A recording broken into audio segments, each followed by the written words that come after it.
Abdiin keenya tokkichi Kiristoos keessaadha. Abbaa ammas iddoo kana dabarsinee harka keetti laanna sagalee kee sirraa dhaga'uudhaaf.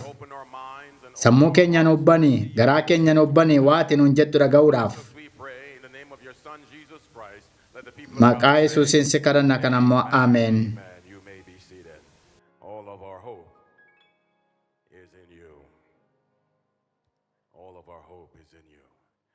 Good evening, Lagos, and good evening from Lagos. Lagos kan jiraattan maatiin Lagos akkam jirtu fayyaa keessanii? Akkam jirtu obboleettota warri Ruwaandaa warri iddoo adda addaa jiraattu hundi keessan akkam jirtu? Ameen. Yeroo addaa qabaanneerra maqaan Gooftaa galate.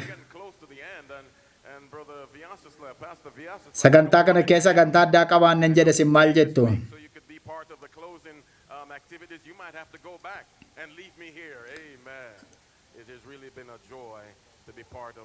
Gammachuu attamiidha iddoo kana ta'uun.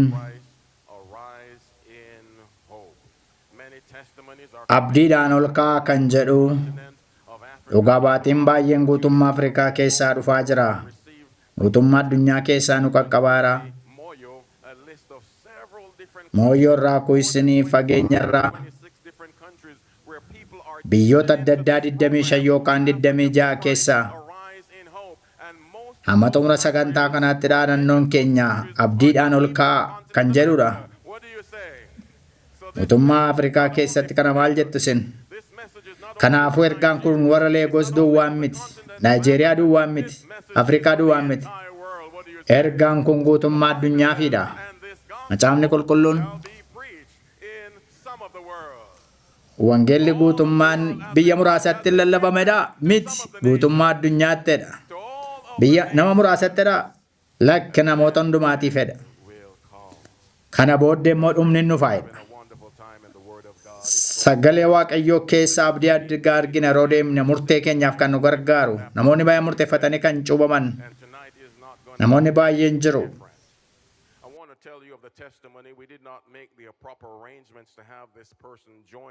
Bortarii galgala yeroo akkasii dhugaa baatee addaa hin qabaanne nan abdadha.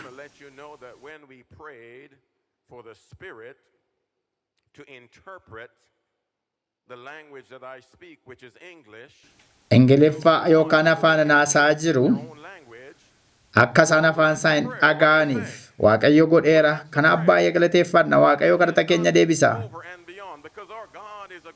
Waaqayyo Waaqa gaariidha, waan nu hin yaadneen olitti hojjeta.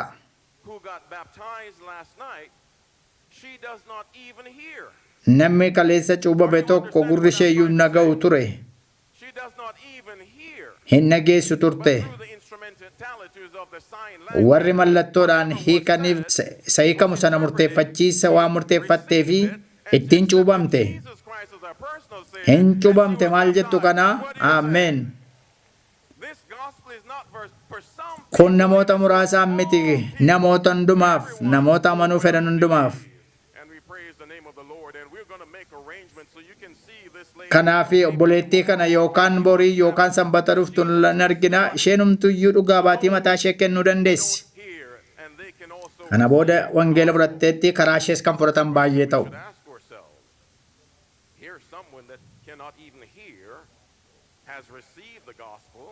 Wangeela fudhatanii Kiristoosiin hordofuudhaaf kan murteeffatan namoonni jiru. Warri dhagaa jirtan isin attam dhaga'uu dandeessu. Awwaamichan isiniif godha iddooma jirtanitti illee. Kiristoos akka inni jireenya keessan keessatti faayisaa dhuunfaa keessa ta'e murteeffattaniif nan kadhadha. Ariifadheen dubbachuu barbaada. Har'as kunoo akkuma na argitan kanatti dhiyaadheera. Ameen. Isinillee guyyaa tokko boorsaan argattu. Michoota koo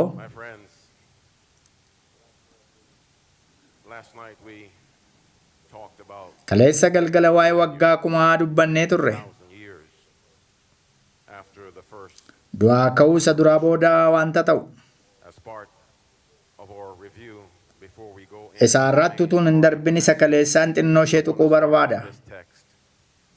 Mul'ata 20 lakkoofsa 6.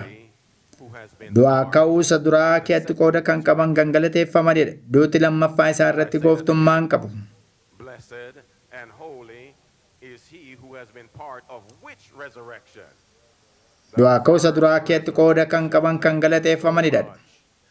Yohaannis 28:29. By the way, I hope you have your pieces of paper. Isinitti anima yeroo hundumaa waraqata keessan fudhattanii heertuu ani isinii kennu akka barreeffattanitti We're really going to take our time tonight. heertolee baay'ee yeroon isinii kennu barreeffattanii galtanii isin immoo dubbifattu. Things that we need to go through, and they might. Yeroo fi keessee dubbifattan hiikkaan isaa maal akka ta'e gargeenyaan hin bartu. But I want you to write these texts. Barreeffadhaa gara manaatti yeroo deebitan dubbisaa. Let's get back to what we're talking about last night. Do not Yohaannis 8:29 kanan dinqifatinaa yaa obboloota koo warri awwaala keessa jiran sagalee isaa kan itti dhaga'an guyyaan hin dhufoo. come forth. How many in the graves will hear his Awwaala keessa kan jiran meeqadha? Hundinuu sagalee isaa dhaga'uudha. and come forth? Those Warri waan gaarii godhan good jireenyaaf hin ka'u, life and warri hamaa godhan immoo badiisaafis hin ka'uudha. nation. Do you remember that text? Kun heertuu isa kaleessaatti yaadattu mini? There are two. Kanaaf iyyuu du'aa ka'uu lama jira. Is the resurrection Du'aa ka'uu, and the second is the resurrection. du'aa ka'uu jireenyaa fi Which one do you du'aa ka'uu murtii yookaan firdiiti. Isa kamiin ta'uu barbaaddu? Du'aa ka'uu jireenyaa. And we talked about these two resurrections and what happened. Du'aa ka'uu lamaan kana These two resurrections and the 1,000 years which we have. waggaa kuba gidduutti taate waan ta'an ta'uu isaanii dubbannee turre. Events that happened Yeroo waggaa kumaa keessa kan ta'u 1,000 years from the first du'a akka resurrection to the isa jalqabaaf isa lamaa gidduu maal akka isa lammaffaa gidduu maal akka jiru. those who were dead in Christ and those who remained did not Warri toloonni samiidhaan dhufu with those who were warri Kiristoos Yesuusitti du'an hin ka'u Kiristoosiin samii irratti simachuudhaaf. here. So the righteous are where? In Duumessa irrattis gooftaan simatu waliin samii naqu. they remain Warri du'an immoo achuman turu seexannii fi ergamoonni isaa immoo lafa kanarratti hidhamu. with chains of darkness and the Lafti immoo duwwaa yookaan dukkana taati. but what happens at the end of Xumura waggaa kumaatti immoo maaltu ta'a? Christ? Kiristoosiif qulqulloonni isaa magaalattii qulqullooftuun Yerusaalem haaraan inni dhufu maal jettu? And the wicked dead Cubbamoonni du'anii jiran Satan hin ka'u. and they Murtiin hin overthrow this kingdom of God that will last forever. But then there is the Kanaaf last judgment. murtiin xumuraa immoo jira. Sinners are Seexannii fi ergamoonni isaa hin badu. cleansed and Lafti kan qulqulloofteef kan haarofte taati. which resurrection Kanaafuu du'aa ka'uu isa kamiin keetti miseensa ta'uu barbaaddu? we want to be Isa tokkoffaa keessa. Isa tokkoffaa keessa. tonight. Galgala kana The topic mata dureen keenya is entitled akkana kan jedhudha. Remember Lot's. Haadha manaa Looxii yaadadhu. Remember Lot's Haadha manaa Looxii yaadadhu. to the man in the street. Mee nama warra karaarra deemanii gaaffii gaafatanitti adeeminu. Kelvin back again, and today Legoo warri jiraattan ammas deebi'een dhufe. things come to play. An bakkeerra hin jira. Dirreerra When is the correct day of worship? taphachuuf hin dhumneen. Gaaffii gaafachuudhaan malee. And if you say Sanbanni inni sirriin isa kam? street from Sabbath Sanbata to moo Sunday, let's hear from dilbata? It's Sundays. Why? It's like Sanbanni dilbata. it's the same Christianity. Ani hin beeku garuu namoonni baay'een kan isaan walitti qabamanii guyyaa dilbataadha. Operation are different. Yeah. For normal Sundays, Tajaajillis kan inni godhamu dilbatarraa yookaan jalqaba torbaniiti. I prefer Kanaafuu dilbata yookaan jalqaba torbaniin filadha. Sanbati isa kamii? Dilbata maaliif? Guyyaan jalqaba torbanii sanbata.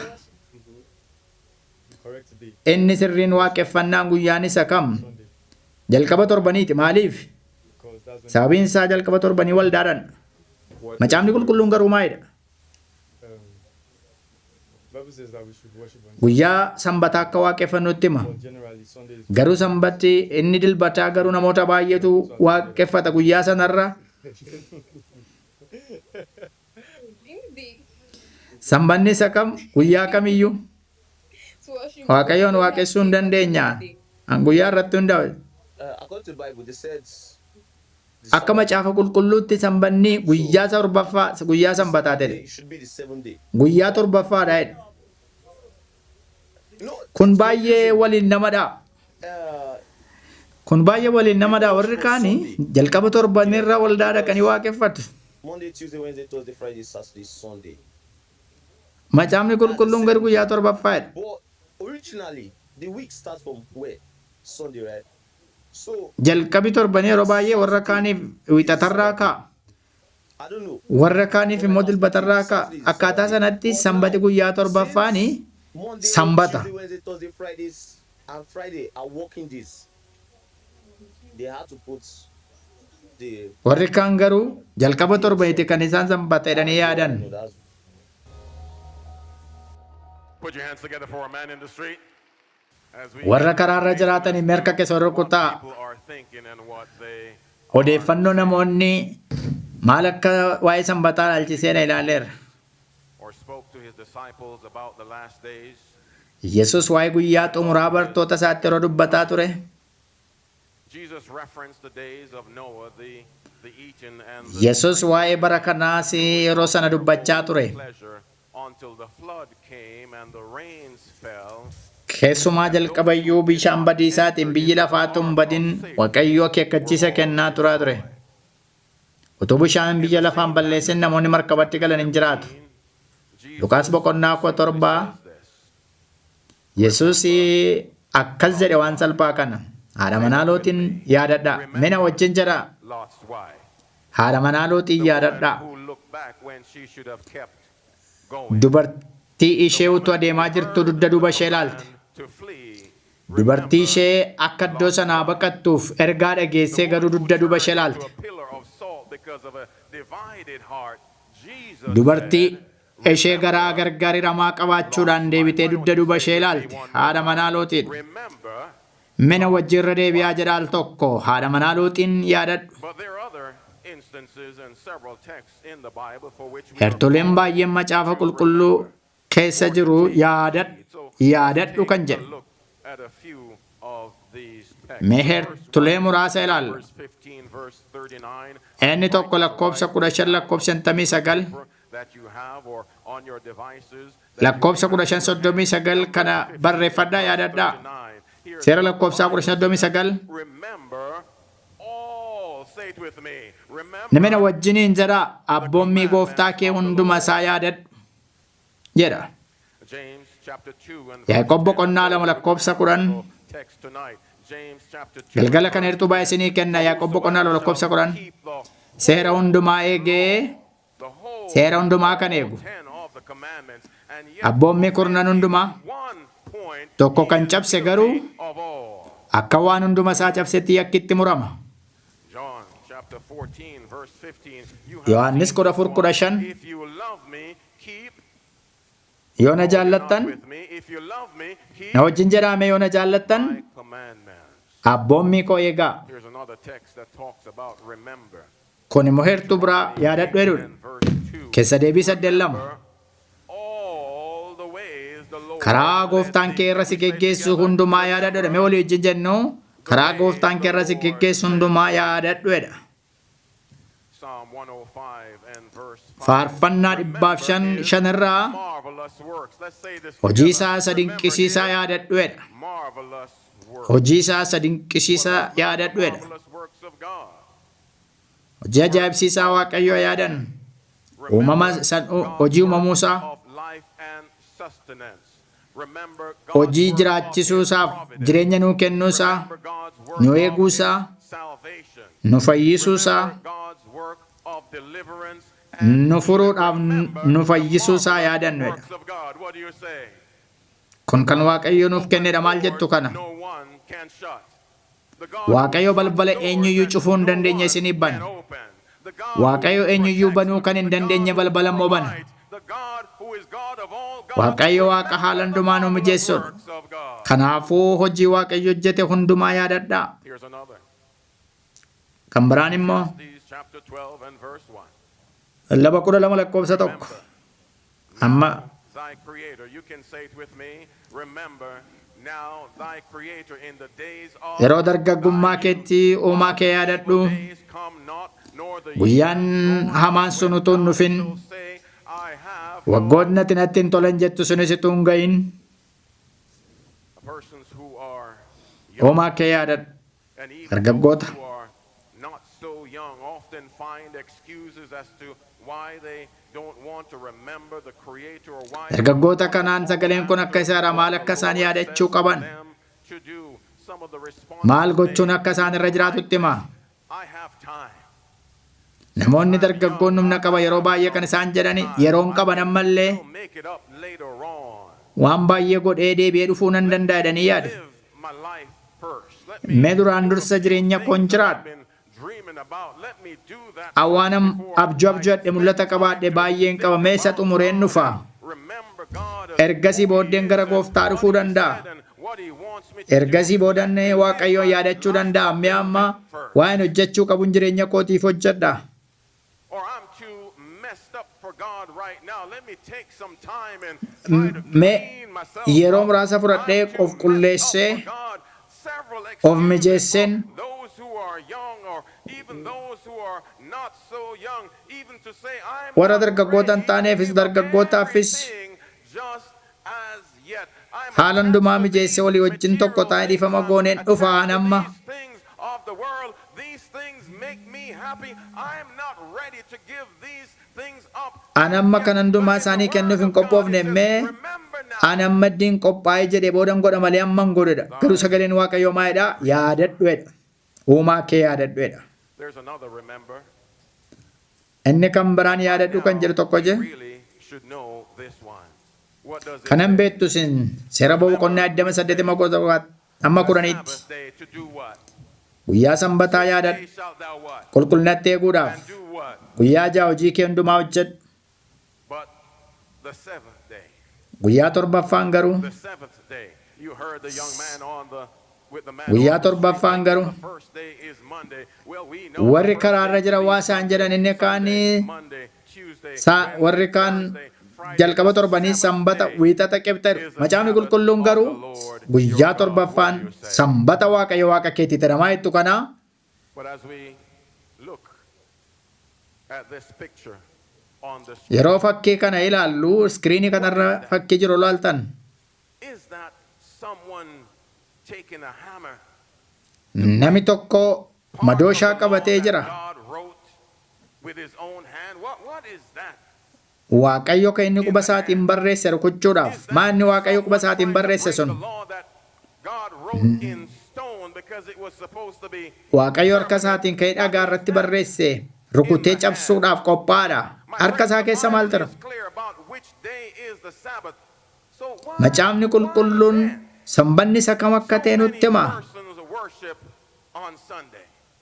Namoonni baay'een maaliif utuu macaafni qulqulluun akkas jedhu guyyaa jalqaba torbanii sanbata jedhanii waldaa dhaquu waaqessu.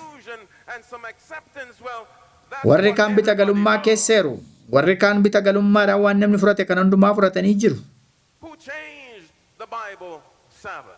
Sanbata macaafa qulqulluu kan jijjiire eenyudha? Dhugumaan Waaqayyo kana hin goone. Macaafni qulqulluun akkas jedha ani gooftaa. Ani Waaqayyoodha. Ani hin jijjiiramu. Kanaafuu sanbata macaafa qulqulluu kan jijjiireedha. Yesuus godheera. Macaafni qulqulluun akkas jedha. Ibroota 13:8 Yesuusii isa kaleessaatis, isa har'aatis, isa boriitis, isa bara baraatis jedha. Kanaafiyyuu Waaqayyo sanbata hin jijjiirre. Yesuusis sanbata hin jijjiirre. Kanaafuu sanbata macaafa qulqulluu kan jijjiireedha. Bartoonni godhaniiru. Hojii ergamootaa 5:29 irratti ergamoonni akkas jedhan Phexrosiif warri kan biroon akkana jedhanii deebisan. Nuyi namaaf abboomamuurra Waaqayyoof abboomamuu wayya jedhee deebii laatan. Kanaafuu sanbata macaafa qulqulluu eeyyuu jijjiire. Waaqayyo kun goone. Yesuusis hin jijjiirre. Bartoonni hin jijjiirre. Eeyyuutu godhere.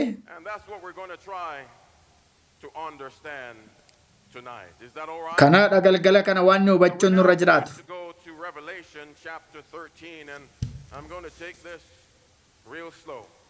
Mul'ata boqonnaa 13 real slow. Dhannamee suutereen dubbisa. 13 in this book of Revelation chapter 13 we read about a beast that rises up. Mul'ata boqonnaa 13 irratti I know many read bineensa galaana keessaa ba'e argina. later parts of the book of Daniel and they get Kutaan kun macaafa Daani'el keessas akka inni jiru hin beeka. these beasts that have eyes and beasts that have Ija kan qabu, gaanfa kan qabu, baallee kan qabudha Daani'el. These beasts are symbols and are allowed us Bineensonni kun fakkeenyota. to understand the times of which have happened and the times in which we Nu gargaara yeroo inni ta'ee maal akka ture fakkeenyaan kan dubbatamee nu barsiisa amma Yesuus dhufuttis kan ta'udha kun. 13. Mul'ata boqonnaa 13. Then I stood on the sand of the sea. And Anis galaanarraa badhee utuu hin jiru out of the sea. Rising bineensi up out of tokko where? galaana Out of keessaatuu ba'uu nan arge. You're together with me. Having 7 heads and 10 horns and Bineensichi gaanfa 10 fi mataa 7. on his head Gaanfa isaa irratti waan akka gonfoo 10, a beast mataa isaa 7 irrattis maqaa ulfinaa. political or religious power or a kingdom. This power rises Inni kun siyaasas mootummaadhas yeroo kana kan ture. claims powers that only Isa Waaqayyo qabu aangoo isaa kana kan isaa godhachuullee barbaada. continue in the text. Now the beast which I saw, Bineensa nargee kun qeerransan fakkaata ture. his feet were Miilli isaa akka miilla maaketaati. of a bear. Remember these animals, we will see them again shortly as to what they are, a leopard as well as a bear.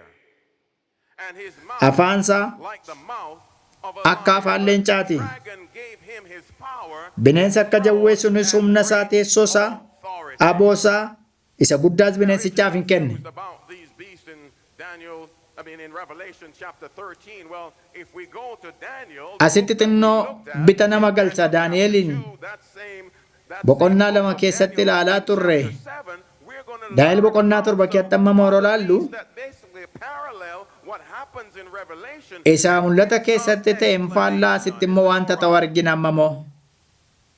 We read in Daniel chapter 7 and verse 2. Daani'el boqonnaa 7 lakkoobsa 2 dubbisa. Daani'el akkasee dubbate. I saw in my vision by night, and behold, the four Daani'el itti fufee kunoo qilleensonni bantee waaqaa jala golee arfanii qilleensaanii galaana isa guddaa sun arge. great beasts came up from the sea. Does it sound familiar? Bineensonni gurguddaan 13 galaana keessaatuu isaan baay'ee nan argedha. out of the sea, Bineensi galaana keessaatuu ba'uu nan argedha. different from the other. Inni nan argeesiisa duraa irraa adda turedha. Verse 17. Daani'el boqonnaa 7 lakkoobsa 7 irraa. Which are four kings. Let's remember this. Those great beasts which are four, Bineensonni gurguddaan arfan kunii which arise mootota arfan kaanii lafa kana irratti mo'anidha. as we continue in Daniel chapter 7. 7:23 irraa ammoo The fourth beast shall be a fourth kingdom. bineensi arfaffaan immoo mootummaa isaa arfaffaa ta'ee biyya lafaa irratti. Shall be a fourth kingdom of the earth. Bineensi arfaffaan immoo mootummaa isaa arfaffaan taa'e. Represent how many kingdoms? Kanaafuu Daani'elli bineensonni 4 mootota 4 bakka bu'e. Ruling kingdoms which start in Daniel's day take us Bara Daani'el keessa bittaa kan jalqabanidha mootonni kun arfan. Well, if you were here a few nights ago, Galgala kana you remembered or discourse in Daniel chapter 2. haasaa boqonnaa 2 irratti ta'e jalqaba laallee turre. Eenyutu ture yeroo Daani'el boqonnaa 2 laalle? Fayyaa ta'a. And in Daniel chapter 2, we looked at the dream that Nebuchadnezzar had that he Daani'el boqonnaa 2 keessatti abjuu Daani'el Naabukadnaatsor abju'ate laallee turre. God to give him the dream and the Hin irraanfatee beektota isaa waamee abjuu abju'adheen ture natti maa jedhee hin nabanii has given me the Daani'elin dhufee yeroo naa kenni Waaqayyo naa kennaan sittan himaa jedhe. Nebuchadnezzar. We can see then that Babylon was the head of gold. Kanaafuu yommuu dhufeetti immoo Daani'elii itti himee Baabiloonii ati mataa fakkii sanaatii ittiin jedhe. Arms of silver, Meediyoo Pershaan immoo harka isaaf qoma isaa akka ta'e itti hime. thighs of bronze, Gireek immoo gudeeda isaa akka ta'e itti dubbate. legs of iron, Room immoo kan supheef kan sibiilaa qubeetii isaa ta'uu isaa itti hime. kingdom. Kun immoo mootota arfanidha. The divided Europe Isaan immoo mootota kurnan gargar hiramanidha. with 10 biyyoota zones Awurooppaa that kurnan represent the gargaramanidha. 10 divisions or the 10 groups of the divided Qubootiin kurnan Europe sun that biyyoota exists, or even Afrikaa, biyyoota Awurooppaa gargariraman bakka bu'u. in Babylon. Baabiloon As we compare Daniel chapter 7 and Revelation, akkuma mul'ataaf daa'ee wal bira qabaa turre would be classified as the lion. Say that with me. Babylon is the same Baabiloon as leencatti the fakkeessa. lion. Medo Persia is the same as the Meedoo Greece Persiyaan is the same as qeerransa, the and Rome is the same Giriika as the maaketaa, Room immoo bineensa sodaachisaa yookaan gargariramte. horn. Bineensa gaanfa kudhan qabu. Continue. Daniel chapter 7 and verse 4. Daa'el boqonnaa torba lakkoofsa afur dubbifnee Daniel to help us interpret what is being said. mul'ata keetti maal akka jedhame sitti maal akka jiru wal ilaalla. The first was like a lion and had Bineensi inni duraa leencan fakkaata akka joo biraas qochoo qabedha. till its wings were off. Utuu an ilaallus qochoowwan isaarraa buqqifamanii bineensichis lafaa ol kaafamedha. Like a man, and a man's heart was given to Bine- it. So the first beast was like a Miilla lion isaatiinis with ol dhaabachiifame eagle's qalbiin wings. namaas hin kennameefedha. Interestingly enough, archaeologists when they went into the Arkeolojistoonni country of Iraq near the ancient site of what would have biyya been Baabiloon keessatti gara deeman hundumaatti keenyan yookaan girgiddaa manaa irratti fakkii kana arguddoo hundumaatti lions with eagle's wings. My friends, michoota ko in the ancient world, people knew that biyyoota Babylon duraan was jiraachaa turte represented keessatti by a lion. Then another Baabiloon nation wants to rise. leencaan bakka Babylon would buutedha. rule the world because we learned from Daniel chapter 2. Daa'el boqonnaa lamarraa barreerraa It Da- fell. Baabiloon kaatee biyya bulchaa turtee garuu kufte. We're now Me- in verse 5. Lakkoofsa 5 dubbifne boqonnaa torba. Suddenly, another beast, a second, Bineensi inni lammaffaan immoo amaaketan fakkaata. on one side. Inni immoo gara fuula duraa ol ka'ee Ribs in its mouth. lafee cinaachaa sadi ilkaaniin qabee afaan isaatiin baataa ture. Arise, devour much flesh. Ka'iitii foon baay'ee nyaadhu ittiin jedhame. Media Persia. Mo- Now notice that Kun the Meedoo second Pershiyaadha. empire is like a bear that raises itself up to one side. The combined Amaaketa kan kingdoms of fakkaatudha. Media Persian, they overthrew Babylon. Me- Babylon rose Meedoo and it Persiyaan fell, and it was isa dura kan turan overthrown mootota by akkasiin Media kuffifte bara akka Persia. Baabilooniin. But the bear of Media Persia, raising itself on one side, represented the Persians overthrowing first Babylon, then dominating the Medes. What does the bear have in its Amma mouth, my friend? Baabilooniinis giddugaleessas bulchaa turte isheen sun Of this bear. lafee cinaachaa afaanti kan baate sun sadan isa dura turan argisiisa. First conquers Babylon. Meedoo Persiyaan Baabilooniin injifatte. Goes and conquers Lydia. Then it goes Ergasii and booddee immoo conquers Liidiyaa Egypt. The history books Egyptiin. can confirm how Media Persia moved and set up its Kanaafuu lafee cinaachaan kun sadan bulchiinsa sadan Meedoo Persiyaan barbadeessite argisiisa. You can then recognize that the three ribs are Babylon. Lafeen first, cinaachaan sun Lydia sadan second, and Baabiloon, then Egypt. Liidiyaa sadaffaan Ijibti. We go back to Daniel chapter Daa'el 7. boqonnaa torba lakkoofsa jaatti deebina ammamoo. For you to write down, I told you just going to take it slow. And after this, Kana I booddees looked, and kunoo there was bineensa biraa another like a leopard. qirreensa which kan had on fakkaatu its back nan arge. 4 wings of a Bineensi bird. dugda isaa irraa qoochoo isaa Beast also kan had akka allaattii afur 4 mataa heads, afuris and qaba ture. dominion was given to it. Mootummaanis hin What was the kennameef. third nation that rose after Babylon and Media Persia? What was that Baabiloon nation? Meedii It was Pershiyaa booda kan keemaa inni Giriik. Greece. You're Greek. exactly right. We Sirriidha. know about Greece. Waa'ee Giriikiin maal beekna? Prominent leader in Greece and Geggeessaan Ethiopia. isaanii beekamaan eenyudha? You can see that Seenaan kan inni jedhe. Alexander the Great Alexander was the leader Guddichi of Greece.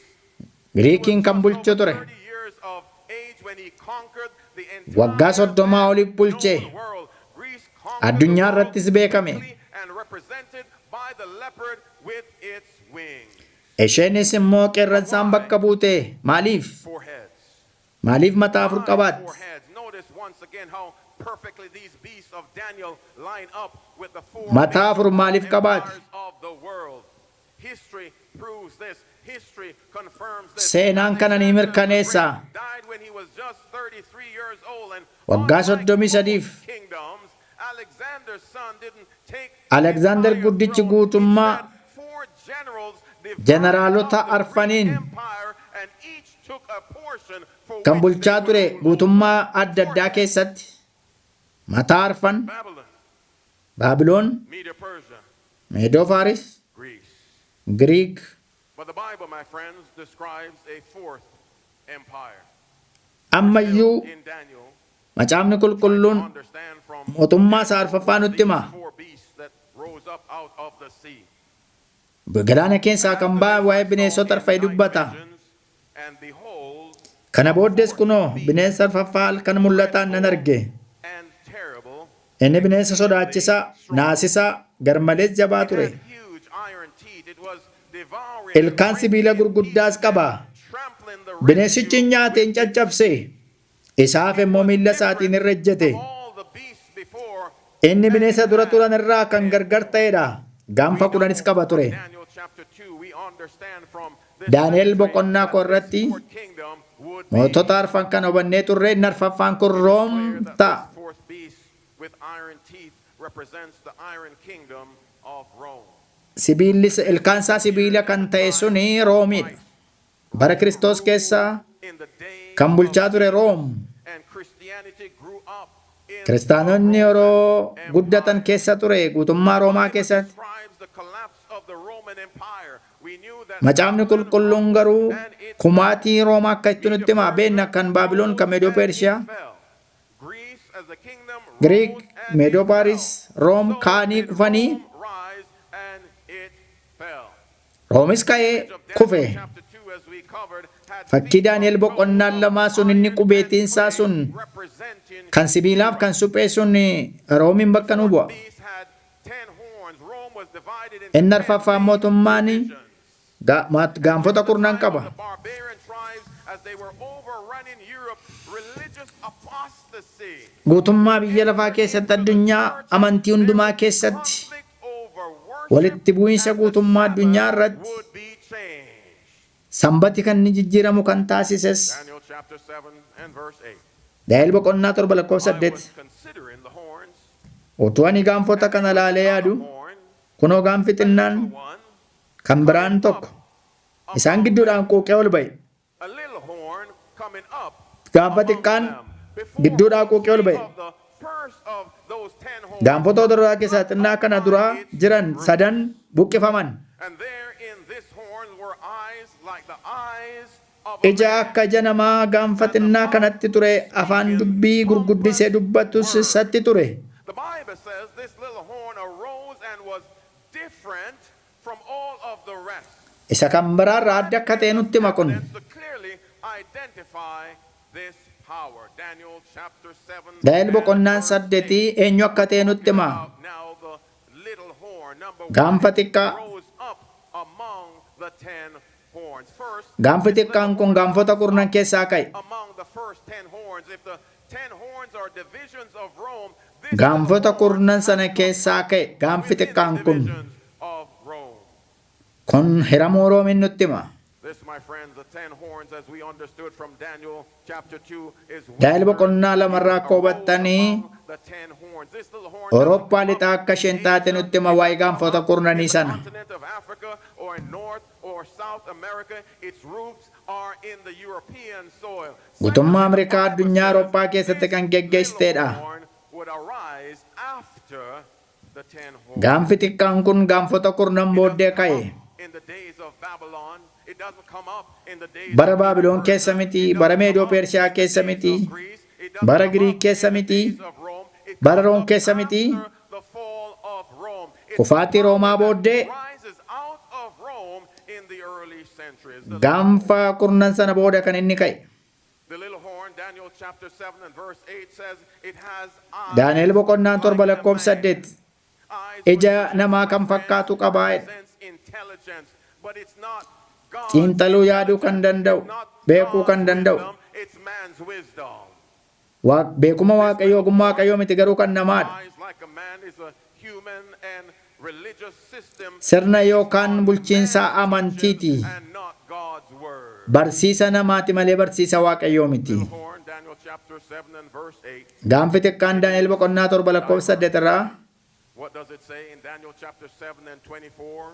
Daani'el boqonnaa 7 lakkoofsa 24 From the first one isa duraarraa kan gargar ta'eedha. is different.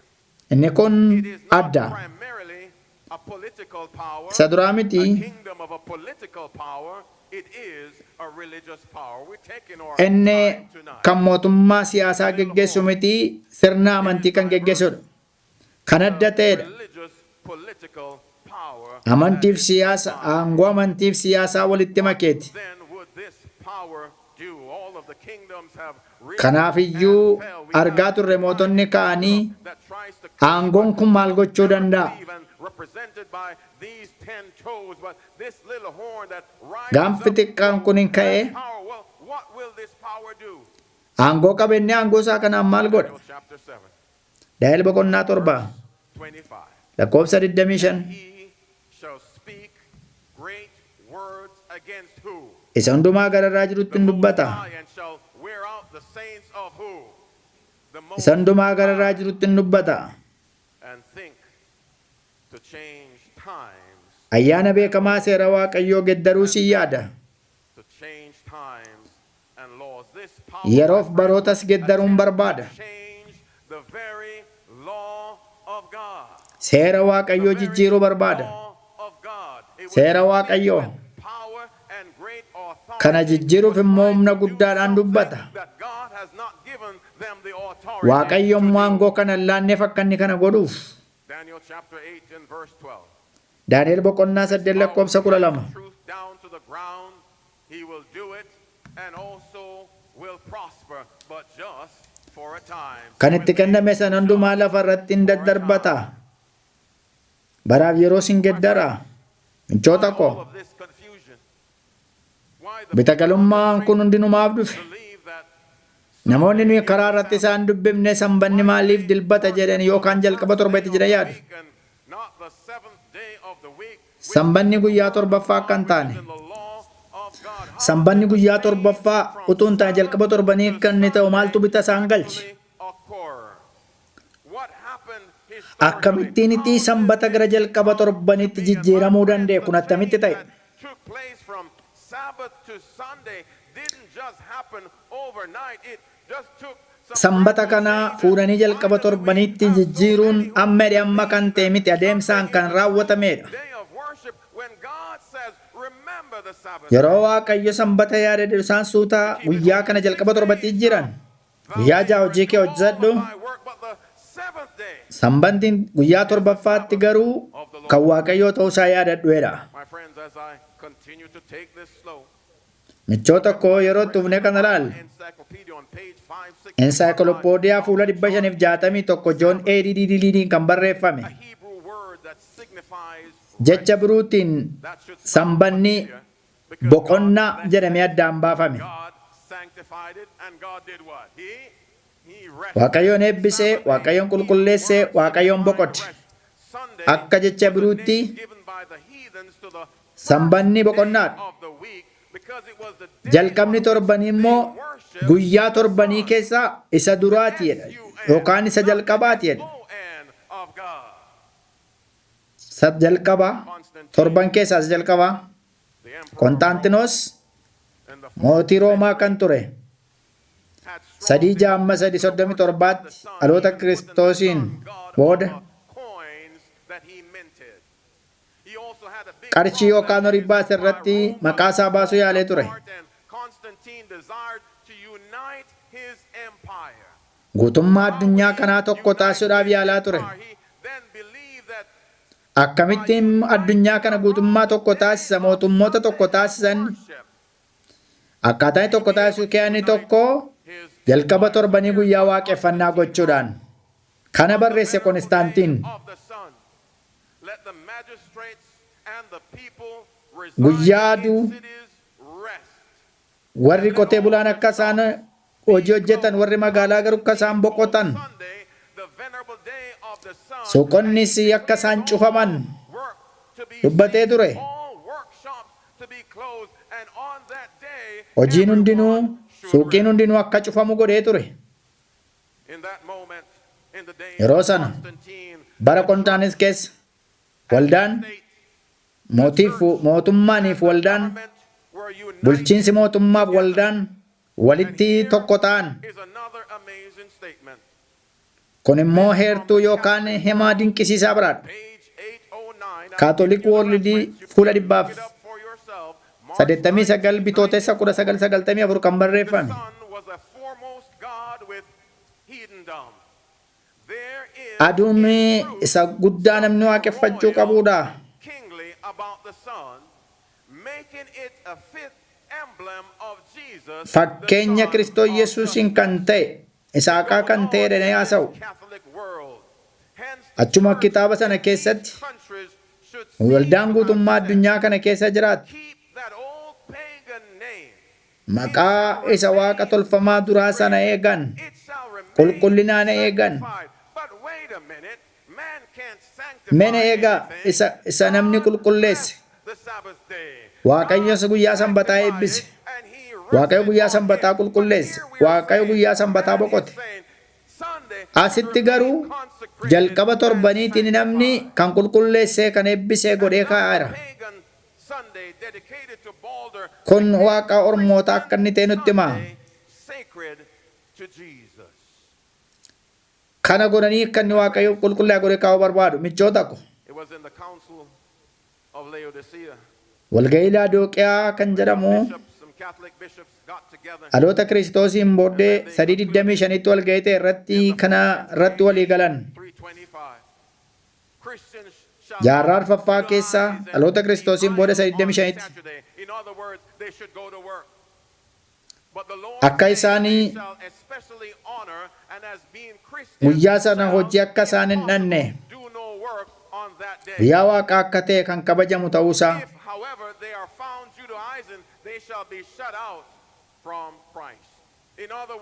Isaan yoo kana ta'uu baatan Kiristoositti akka adda ba'an. Sanbanni guyyaa sanaadha akka isaan kana godhan immoo akka isaan dilbatarra boqotan immoo godha. Daa'il boqonnaa 725 seeraaf baroota jijjiiruu yaalaa'edha.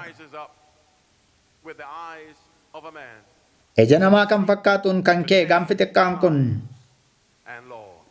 seeraaf baroota jijjiiruun yaadedha. Convertis Catechism irratti gaaffii deebiidhaan barreeffamee kan jiru kana isitti ilaaluu barbaada. Gaaffii gaafatamaa deebii kennama. Guyyaan sanbataa isa kam? Akkuma karaa irra namoota turan gaafachaa turre. Guyyaa kanarra sanbanni sanbata jedha. Achuma keessatti ammas kitaaba kana keessatti maaliifiti qooda sanbataa dilbata yookaan jalqaba torbanii nare deebiinsa sababa waldaa kaatolikii Roomaatu sanbatarraa gara jalqaba torbaniitti jijjiireedha. Waliin jirra. Isa kam guyyaan? Waaqayyoon goone Yesuus hin jijjiirre, bartoonni hin jijjiirre, eewura kan sanbata jijjiire. Catholic Encyclopedia jildii arfaffaa fuula 553 waldaan guyyaa boqonnaa ergi kana godhanii inni abboommii arfaffaan akka qulqullinatti eegamuuf kenname sun akka isaan dagatan gochuudhaan.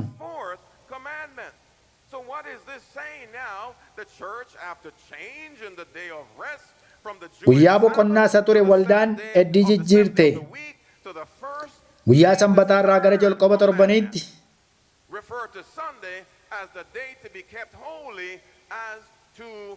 Ergasii booddee dilbanni akka sanbataatti akka inni eegamu godhan. Aangoon Roomaa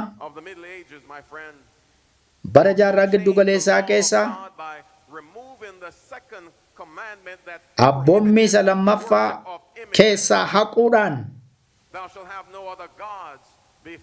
isa bifa fakkeenyaa tokkoyyuu na duratti hin qabatin jedhu sana keessaa haqan. two.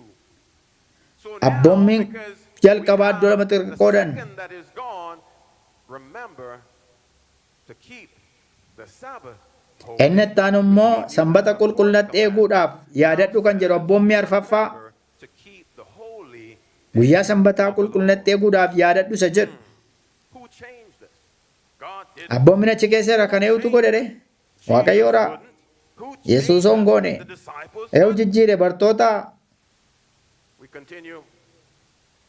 itti fufnee ilaalu. Meet for worship on Sunday. Kaatolikizim and Fantaalizim kan jedhu kiba kanarra. Corporate worship was to be made on Sunday. Waaqeffannaan kan inni ta'uu qabu guyyaa jalqaba torbaniiti. Guyyaan boqonnaa Yihuudootaa immoo sanbata. Waldaan Kaatolikii immoo jalqaba torbaniitti jijjiiruudhaan murteessite. Kana kan isaan godhan du'aa ka'uu kabajuudhaan. We come to the question, what is your guide? Gaaffiin jiru gaa maal irratti qajeelfamni keessan maal? Macaafa moo? Is it tradition? Aadaadha. Is it timeless, true, and Dhugaa yeroon hin trustworthy daangessine sagalee Waaqayyooti moo? what everybody else does? Wanta namoonni jedhudha isin kan isin duukaa buutan. Qajeelchaan keessan What is eewudha. the foundation of your faith? Bu'uurri amantii keessanii maalidha? Macaafa qulqulluudha moo? Waan namni jedhudha. What is or who is your master? Eewudha kan gooftaan keessan Or is it Yesuus some moo? leaders of some church?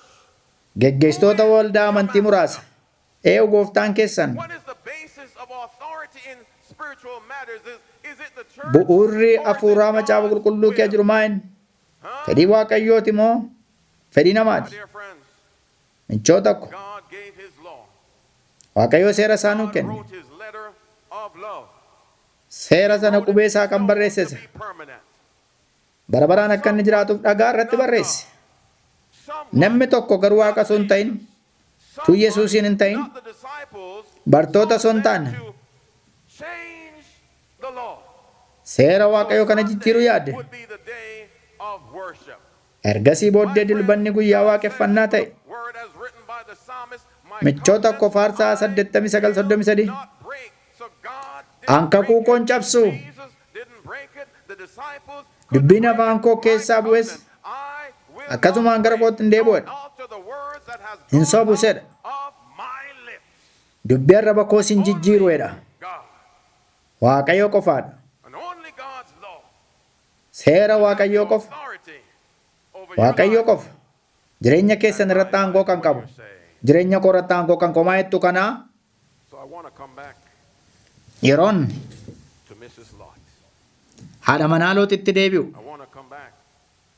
Gara waa'ee haadha manaa Looxitti deebi'uun barbaada. Lukaas boqonnaa 17. Haadha manaa Looxii yaadadhu.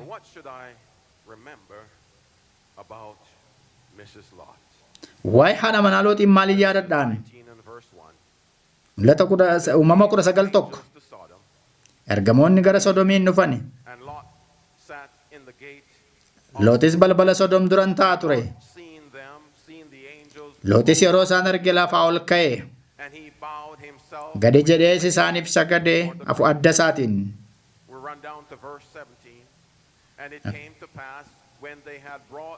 Lakkoofsa 17 utuu isaan darbaa jiranii isaanis akkasittiin jedhan lubbuu kee oolfadhu.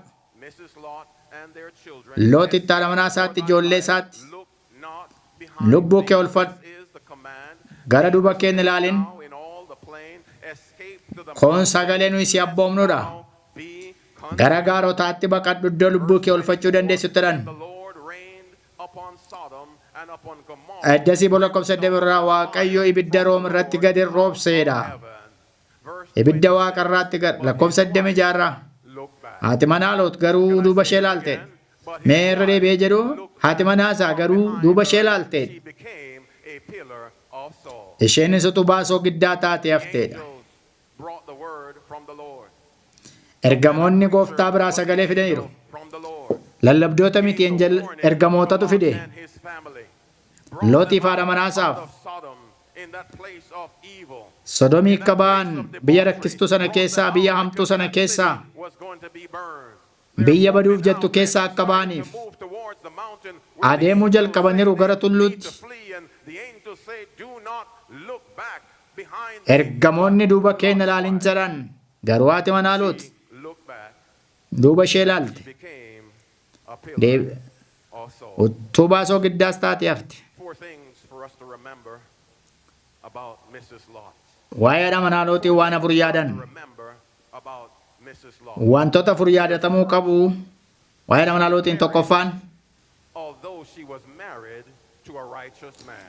nama gaariitti nama qajeelaatti heerumtu iyyuu malee isheen hin badde. Married to a righteous man. Nama qajeelaatti heerumtu iyyuu malee isheen hin badde. You have to decide Abbaan for manaa yourself. keessan mootummaa kaatti akka isin galtan isin hin godhu. Isintu murteeffata ofii keessaniin. Just because I'm the pastor's son has nothing to do. Ammucaa paasteriitii For myself. murtees jechuun dandeessan isin ofii keessan murteeffattu. Number two, Lammaffaa she perished although she was warned about the danger. She heard what balaa biyyichatti dhufu akeekkachiisa isaa yoo dhageesse iyyuu ergamoonni dhufanii samiirraa dhufanii ergamoonni yoo isheetti himan iyyuu isheen garuu hin badde. Akka isheen iddoo lubbuu ishee olfattutti akka baqattuuf itti himan iyyuu ammallee isheen hin badde. Akeekkachiisa waa'ee biyyichatti ta'u dhageessu iyyuu hin badde. Galgala kana kan badu jira baduuf kan jedhu maal akka dhufuudhaaf jedhu otoo akeekkachiifamuu walga'ii kana keessaa gaafa ba'u yookaan duuba isaa kan ilaalu akkuma kana kan badu jira. Akeekkachiisi waa'ee taatee yeroo sanaa kenname isheen hin badde. Fayyuudhaaf yaaliyyoo goote iyyuu isheen hin badde. Ergamoonni sitti dubbatee turan adeemuu jalqabdeetti gara tulluutti yaalii gooteetti fayyuudhaaf garuu gara duuba ishee ilaalte. Biyya Victoria Island irraa kan dhufe yaabee irraa kan dhufe iddoo biraa irraa kan dhufe galgala hundumaa kan dhufe sagalee waaqayyoo kan dhaga'e yaalii kan godhe fayyuudhaaf ammallee garaansaa sodomiin kan jiru hin jiraanu gidduu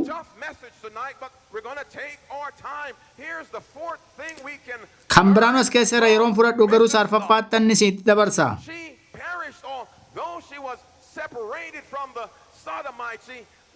Sodomirraa adda baatu iyyuu malee ammallee isheen hin badde. Kallattii addaatti deemuun ni danda'ama. Waan feetan gochuu dandeessu ammallee garaa keessan keessatti waa'ee Kiristoosiif hin murteeffanne taanaan fayyinni keessan hin jiru. Akkasii booda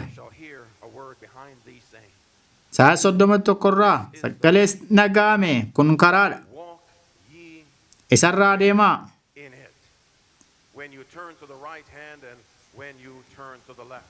Gara duubutaattis gara mirgaattis qonna Yohaannis 8:31-32. Sagalee kootti yoo qabamtee jiraattan isin dhugoo bartoota kooti. Dhugaa isin beektu. Dhugaan surrii isin hin baasa. Hojii ergamootaa 30:31.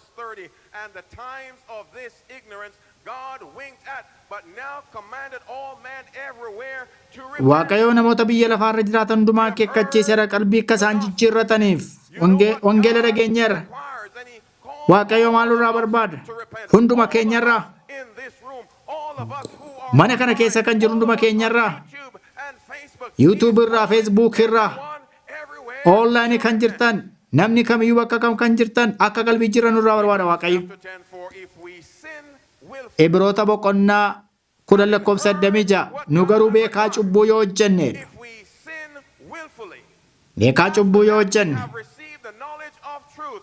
dhugaa deebinee fudhanna. Kana beekammoo yoo goone aarsaan lammaffaa cubbuudhaaf dhiyaatu hin jiredha. Kiristoos ilma isaa gara biyya lafaatti erge. Nurraa maal eegaa? Yoo nuyi garuu itti fufnee fedhii makiyaan cubbuu hojjechuu itti fufne, Waaqayyo ilma isaa nuuf kenneera. Kana bira aarsaan kan biraan jiru Kiristoosiin ala. Gurra isaa abboommii kanarraa kan deebisee kadhati isaa iyyuu ciiggaamaadha. Kadhati isaa ciiggaamaadha. Macaafni qulqulluun michoota koo akkas jedha macaafni qulqulluun. Lammaffaa Qorontos 5 hundumti keenya barcuma firdii Kiristoos duratti ni dhiyaanna. Hundumti keenya iyyuu akka hojii keenyaatti hin muranna gaariis ta'u hamaa ta'us. Waaqayyo waan hundumaa gara murtiitti hin fida. Kan dhokatee jiru hundumaa gaarii ta'us hamaa ta'us. Galuu walitti qabutti yeroon fidu. Mul'ata boqonnaa 14 lakkoofsa 12.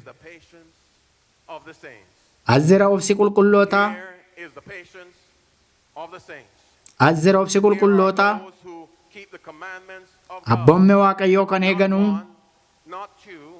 Tokko miti, lama miti, sadii miti, afur, shan miti, ja'a, torba, 8, 9 miti.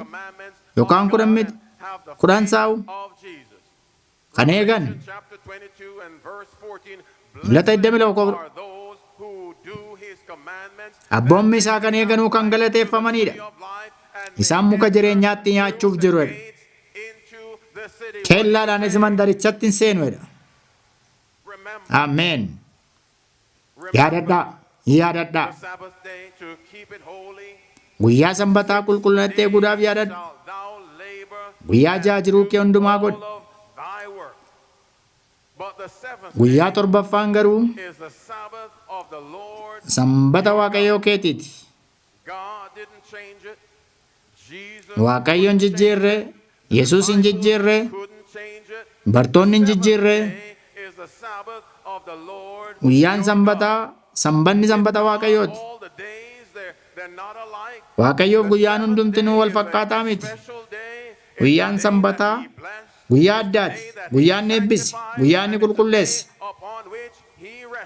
guyyaan itti boqote. Waaqayyo akka sabni abboomaman seera isaa akka isaan eegan barbaada.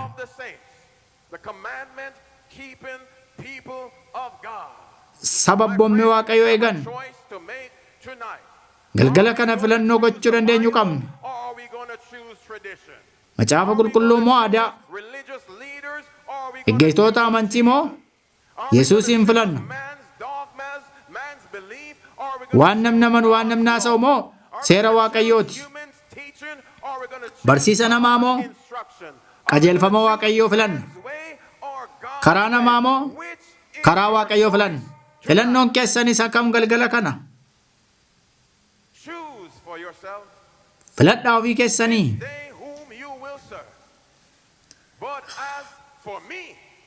Isinii waan barbaaddan filadhaa.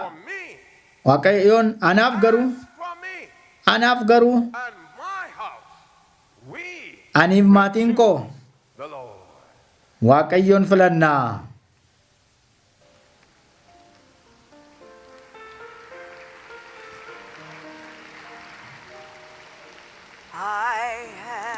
Karaa gooftaan deemeerra na deemaa.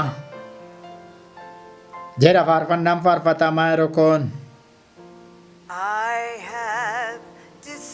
Gara booddeetti hin deebi'u.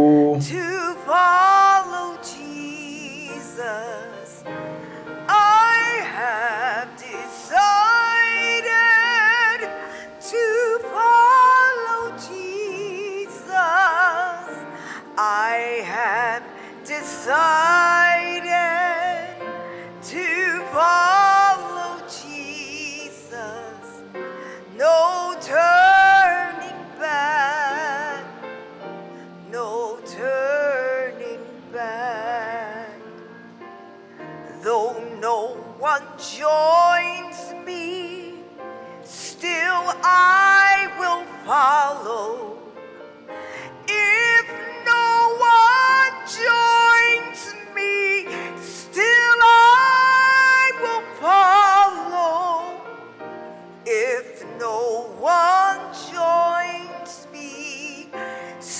So I will follow, no turning back. No turning back. turning